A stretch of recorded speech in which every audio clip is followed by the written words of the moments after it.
Hi YouTube. Me again, 3 videos in one day. But my last video was just me being horribly, horribly upset and giving you guys a good glimpse at what a autistic meltdown is when you kind of lose track of your reason and you just and you have emotion and then you try to figure it out logically. And but anyways, I'm okay now. I've been taking care of myself and praying. And I wanted to read you a story. Uh, by my favorite guy again, which you probably can't see, but jelaluddin Rumi. Anyways, this is a three-part story. It's really great, and it starts off with the mouse and the frog. Okay, so a mouse and a frog meet every morning on the riverbank. They sit in the nook of the ground and they talk. Every morning, the second they see each other, they open easily, telling stories, dreams, secrets, empty of any fear or suspicious of holding back. To watch and listen to those two is to understand how it is written. Sometimes, when two beings come together, Christ is visible. The mouse starts laughing out a story he hasn't thought of in 5 years, and the telling might take 5 years. There's no blocking the speech flow river running, all carrying momentum that true intimacy is. Bitterness doesn't have a chance with those two. The God messenger Kadir touches a roasted fish and it leaps off the grill back into the water. Friend sits by friend and the tablets appear. They read the mysteries off each other's foreheads. But one day the mouse complains. There are times when I want Sobet and you're out in the water, jumping around where you can't hear me. We meet at disappointed time, but the text says lovers pray constantly. Once a day, once a week, 5 times an hour is not enough.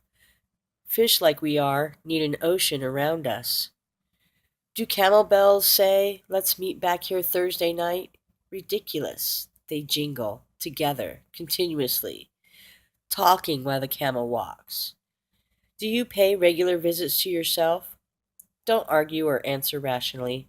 Let us die, and in dying reply. The second part is called the long string.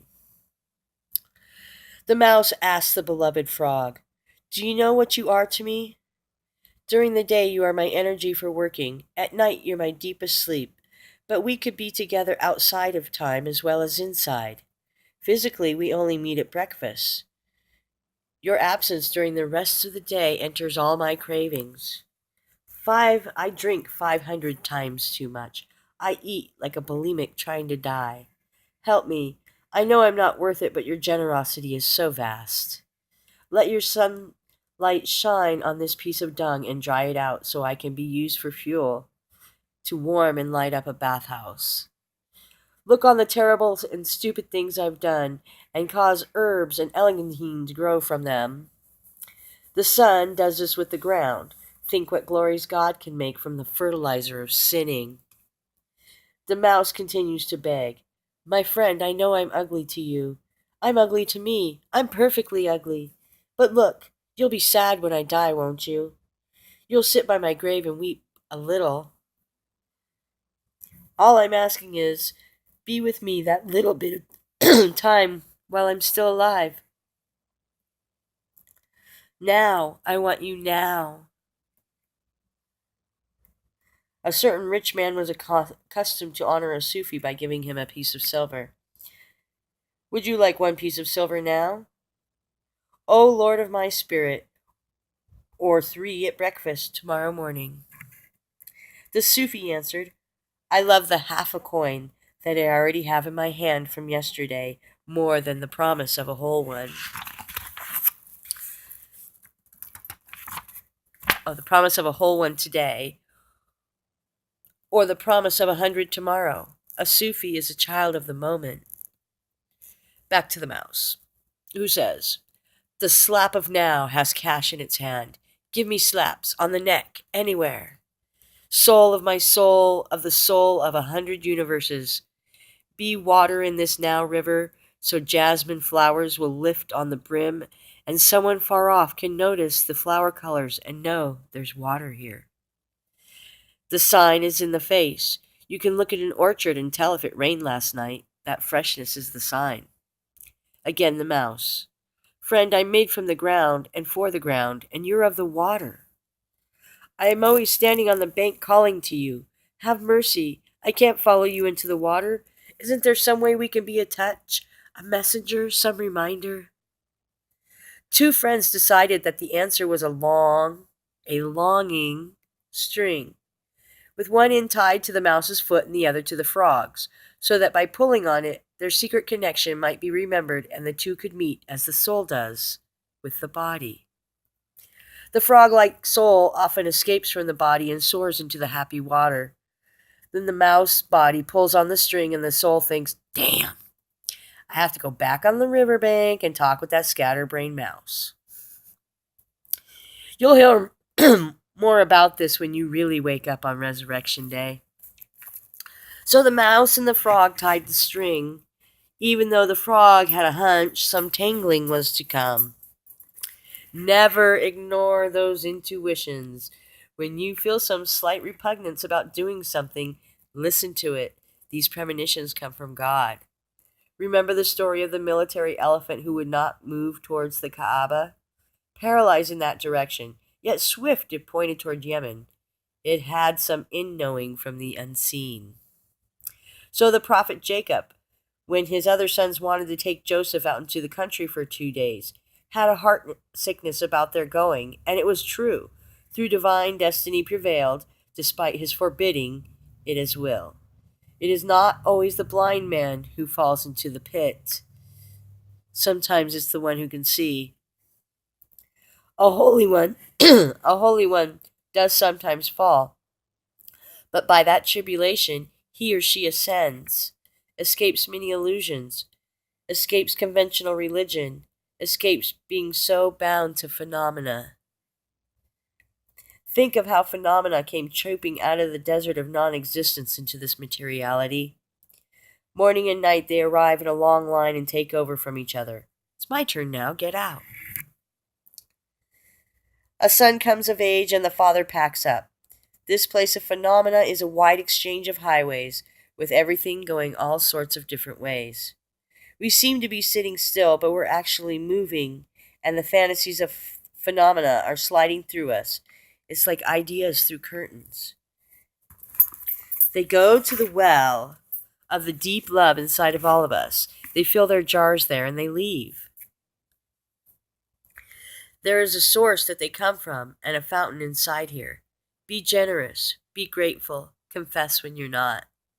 We can't know what the divine intelligence has in mind. Who am I, standing in the midst of this thought traffic? Part 3. The force of friendship. A sea cow, a dugong, finds a special pearl and brings it up on the land at night. By the light it gives off, the dugong can graze on the hyacinths and the lilies. The excrement of the dugong is precious amberjuice, because it eats such beauty. Anyone who feeds on majesty becomes eloquent. The bee, from mystic inspiration, fills its rooms with honey. So the dugong grazes at night, and the pearl glow. Presently, a merchant comes and drops black loam over the pearl, then hides behind a tree to watch. The dugong surges about the meadow like a blind bull. 20 times it rushes at nothing, passing the mound where the pearl is. So Satan couldn't see the spirit center inside Adam. God says descend, and a huge pearl from Aden gets buried in the dirt. The merchant knows, but the dugong doesn't. Every clay pile with a pearl inside loves to be near any other clay pile with a pearl inside. But those without pearls cannot stand to be near the hidden companionship. Remember the mouse on the riverbank? There's a love string stretching into the water, hoping for the frog. Suddenly a raven grips the mouse and flies off. The frog, too, from the river bottom, with one foot tangled in invisible string, follows suspended in the air. Amazed faces ask, when did a raven ever go under the water and catch a frog? The frog answers, this is the force of friendship. What draws friends together does not conform to laws of nature. Form does not know about spiritual closeness. If a grain of barley approaches a grain of wheat, an ant must be carrying it. A black ant on black felt. You can't see it, but if the grains go towards each other, it's there. A hand shifts our bird cages around. Some are brought closer, some move apart. Don't try to reason it out. Be conscious of who draws you and who's not. Gabriel was always there with Jesus, lifting him above the dark blue vault and the night fortress of the world, just as the raven of longing carries the flying frog. I really like that story. A girl I knew, uh, we used to read it all the time in our certain situation, and it really helped us. It really kind of calmed us down and stuff, and I just, I really like it. And I really need to be accountable for my horrible, horrible mood earlier, and I'm okay now. I get caught off guard. It totally blows my mind. I remember now. God reminded me who I am.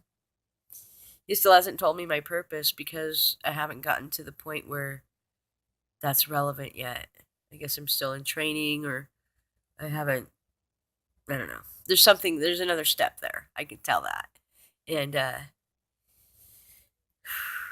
I really am so grateful that, my friend challenged me to do this. It's almost been like a daily diary that I know I'm sharing with other people. And it makes me feel less alone in the world. And who knows? I might meet a friend. But no strings between frogs and mice. Anyways, YouTube, have a wonderful evening. Peace.